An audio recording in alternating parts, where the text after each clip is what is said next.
इतनी ज्यादा ये लोग परेशान किए, लेकिन ये सब किसने करवाया? सिर्फ अभय राज। जो हम लोग प्रेस कॉन्फ्रेंस उस दिन किए थे, उसको लेकर करके सीनियर एसपी के जांच में जो है वो व्यक्ति जो है कि गलत पाया गया।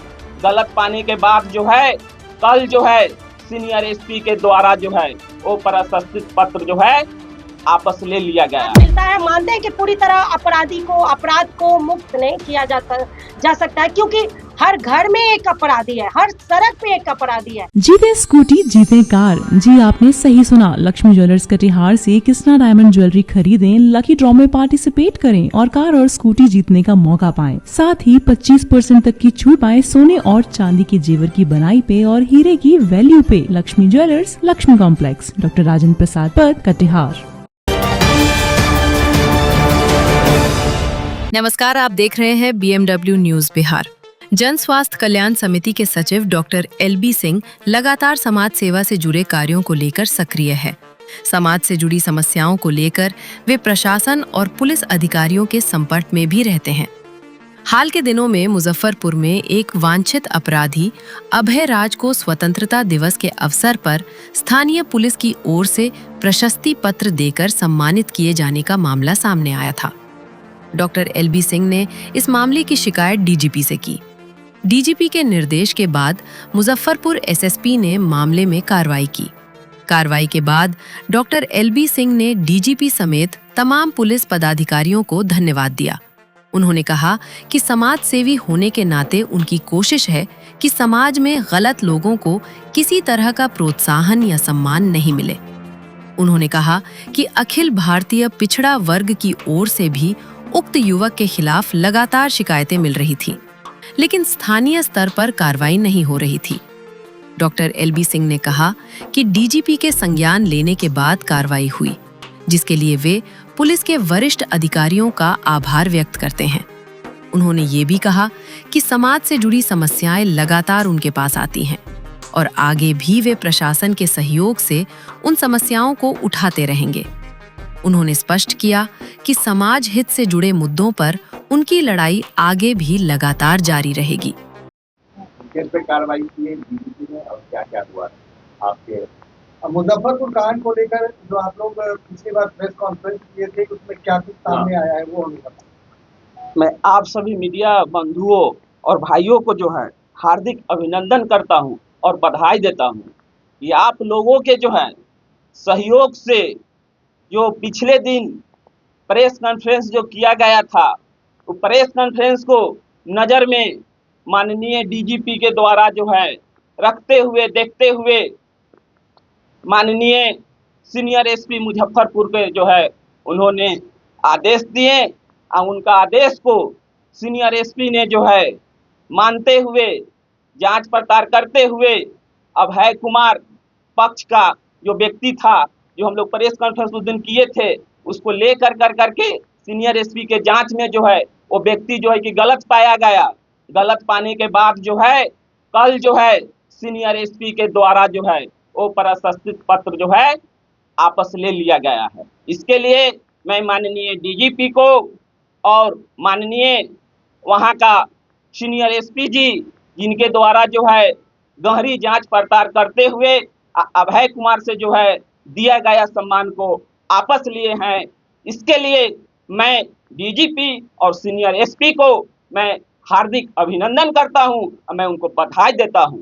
लेकिन बीच में एक समस्या इसमें आ गया है कि जब अभय कुमार पर मैंने प्रेस कॉन्फ्रेंस किया था, कोई पत्रकार नहीं किया था, लेकिन फिर जब प्रेस कॉन्फ्रेंस किए तो एक महिला पत्रकार जूही कुमारी को वो टारगेट में लेने की उसका क्या प्लानिंग थी?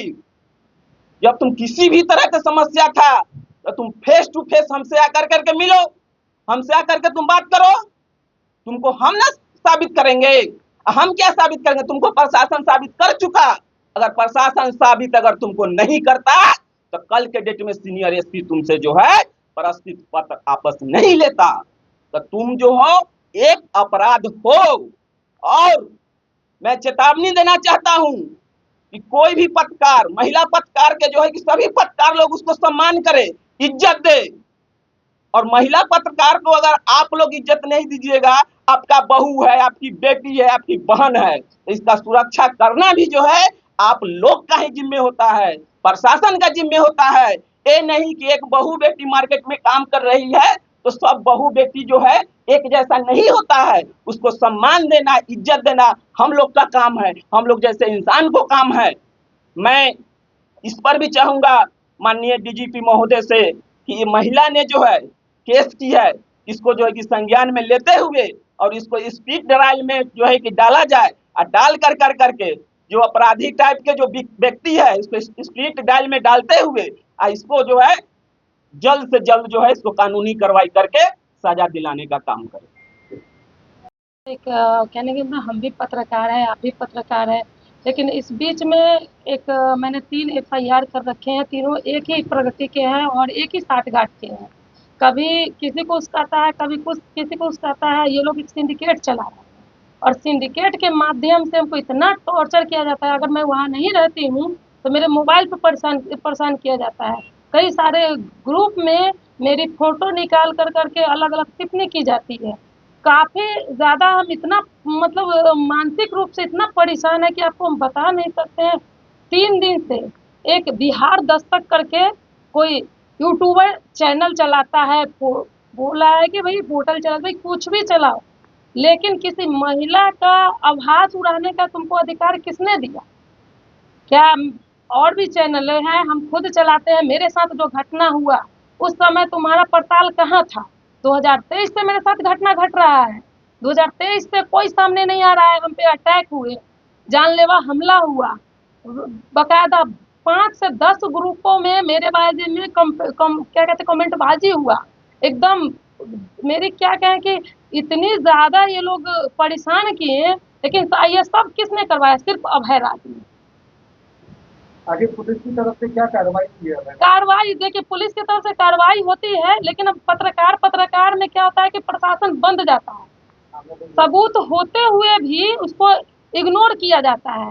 मेरा सारा साक्ष्य रखा हुआ है, गवाह रखा हुआ है, जो कमेंटमेंट किया गया है वो सारा प्रस्तुत किया गया है प्रशासन के पास। फिर भी उसको एकांत में रख करके किस तरह से धोखेधड़ी करके वो बेल लेकर करके आता है और किस तरह से फिर मुझे परेशान करता है। अब तो बात मेरी बच्चियों तक आ गई है, सुनेगी मेरे घर तक वो पहुंच गया है और धमकी दिया गया है कि अब घर में घुस कर जो होगा, पहले कमेंटबाजी करते थे, अब हो सकता है मेरे घर पे हमला भी हो। मेरे पर जानलेवा हमला हो चुका है, साक्ष्य ऑलरेडी थाना में दर्ज है और प्रशासन कुछ नहीं कर सकता है। कुछ भी हो सकता है। मेरी जान माल की सुरक्षा के लिए हम गुहार करते हैं प्रशासन से कि मेरी बच्ची को और मुझे सुरक्षा दिया जाए। क्या कुछ अभी तक आश्वासन मिला है प्रशासन की तरफ से? बस यही मिल रहा है कि आपने इतने केस किए हैं, 1-2 केस और कीजिए। मतलब प्रशासन कोई एक्शन ले ही नहीं रही है।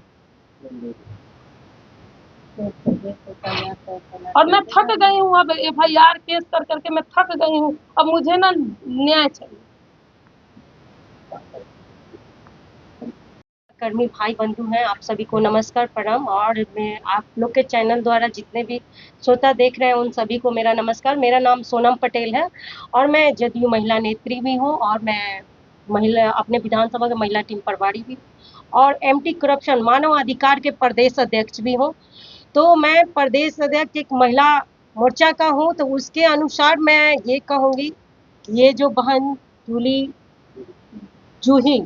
जूही सिस्टर के साथ जो हो रही है, ये बहुत ही शर्मनाक, बहुत ही हीनता माना जाएगा। इस तरह से एक मीडिया कर्मी ये है, मीडिया में भी हैं, तो इनके साथ इस तरह से मतलब किया जाता है, तो ये सही नहीं है। इसके लिए हमें जहां भी आवाज़ उठाना पड़ेगा। ये सिस्टर के साथ हैं हम, मगर अगर आप लोग के चैनल के माध्यम से जो भी इनके साथ बुरा बर्ताव कर रहे हैं, अगर वो ये लट हो जाते हैं, यहीं तक मैटर रहता है और माफ़ी मांग लेते हैं इनसे, इन्हें मतलब इनको आप लगे कि मैं सेफ हूँ, तो उनके लिए ज़्यादा बेटर रहेगा। और नहीं तो इस पे बहुत आगे चलकर हम लोग बहुत ये माननीय डीजीपी साहब से भी मिलेंगे और महिला मोर्चा धरना पे भी उतरेगी, क्योंकि महिला को इस तरह हर जगह प्रताड़ित करना, मतलब इनकी बेटी के बाद भी आ गया। अभी इनकी बेटी भी सेफ नहीं है। क्या आए दिन देख रहे हैं कि बेटियों को टांग लेना कहीं स्कूल से भी, अब ये डेली ड्यूटी करने निकलती हैं, एनी टाइम तो अपनी बच्ची के साथ नहीं रहेगी। इनका भी से मतलब इनको भी सुरक्षा मिलना जरूरी है। ये भी अपने आप को मतलब सही तरीके से काम कर सके। सड़क पे निकलती है कहीं भी, तो आए दिन कुछ भी हो सकता है। तो इसके ये सब देखते हुए आज मैं इनका मैटर जानी हूँ, तो मैं तो यही कहूँगी कि माननीय प्रशासन महोदय से, डीजीपी साहब से, कि इनके केस पे कार्रवाई किया जाए। ये नहीं कहा जाए प्रशासन से कि एफआईआर करते जाइए। कितना एफआईआर करेंगे और कार्रवाई कुछ नहीं होता है, तो ऐसे थोड़ी ना चलेगा। फिर सड़क पे महिला उतर जाएगी ना, तो फिर ये क्या कहा जाता है, झांसी की रानी अब फूलन देवी बनने में टाइम नहीं लगेगा। और सरकार के तरफ से हमें अधिकार मिला हुआ है।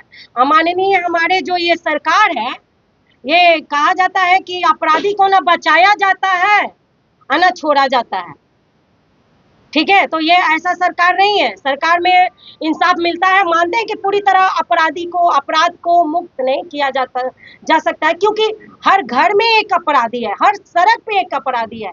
तो सबसे पहले हम लोग को जागरूक होना पड़ेगा। जितने समाज में भाई बंधु हैं, हम लोग को ये समझना होगा कि आज इनके साथ हो रहा है, कल हमारी भी बच्ची के साथ हो सकता है, आपके साथ भी हो सकता है, मेरे साथ भी हुआ है। मेरा भी चैनल बहुत चला है, हम पे भी हमला हुआ है। तो बहुत सारी ऐसी घटनाएं घटते रहती है। तो आप लोग इस पे आवाज उठाइए और आप लोग इसको थोड़ा समर्थन कीजिए इस बहन को, ताकि ये सेफली अपना काम कर सके और मेंटली रिलैक्स रह सके। ठीक है, और उसके बाद तो हम हैं ही, हम लोग आवाज उठाएंगे, जहां तक जाना होगा वहां तक जाएंगे। जी। पटना से हमारे संवाददाता अक्षय की रिपोर्ट। तमसोमा ज्योतिर्गमय गुरुकुल शिक्षा मंदिर संस्थान के साथ बनाए अपना भविष्य। रेगुलर और प्रोफेशनल कोर्सेज, सेकेंडरी और senior secondary courses, law, teachers training courses, pharmacy and nursing के साथ पैरामेडिकल में डायरेक्ट एडमिशन पाए। वेबसाइट विजिट करें या दिए गए नंबर पर कॉल करें। हमारा पता है गुरुकुल शिक्षा मंदिर संस्थान, कल्याण चौक, DS कॉलेज रोड, कटिहार। हमारा वीडियो अगर आपको अच्छा लगा हो तो आप हमारे वीडियो को लाइक करें, शेयर करें और हमारे चैनल को सब्सक्राइब जरूर करें।